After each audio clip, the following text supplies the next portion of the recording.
Jordan Peterson, you've said that men need to, quote, grow the hell up. Tell me why.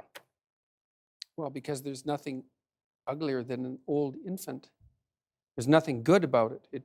People who don't grow up don't find the sort of meaning in their life that sustains them through difficult times, and they're certain to encounter difficult times.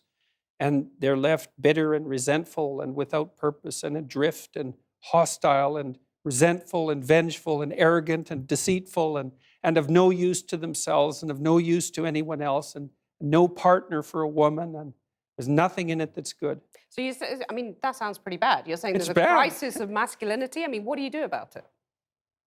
You help people understand why it's necessary and important for them to grow up and adopt responsibility. Why that isn't a shake your finger and get your act together sort of thing.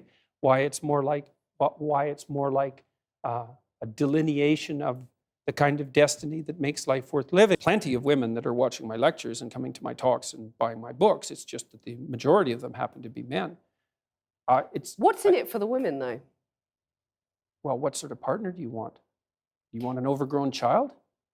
Or do you want someone to contend with that's going to help you and that So you you're can saying rely on? women have some sort of duty to sort of help fix the crisis of masculinity? It depends on what they want.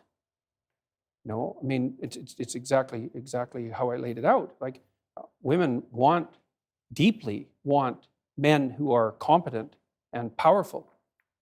And I don't mean power in that they can exert tyrannical control over others. That's not power. That's just corruption. Power is competence. And why in the world would you not want a competent partner? Well, I know why, actually.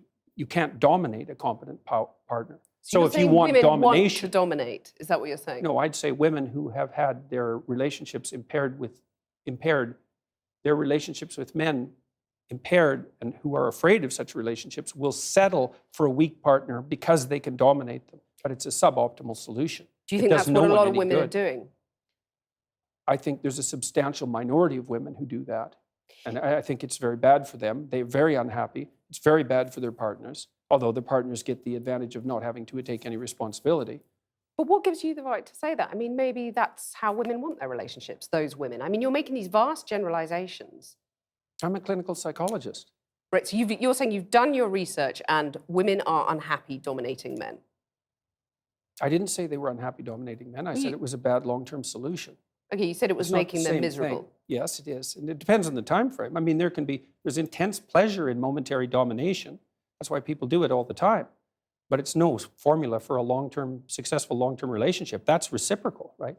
Any long-term relationship is reciprocal, virtually by definition.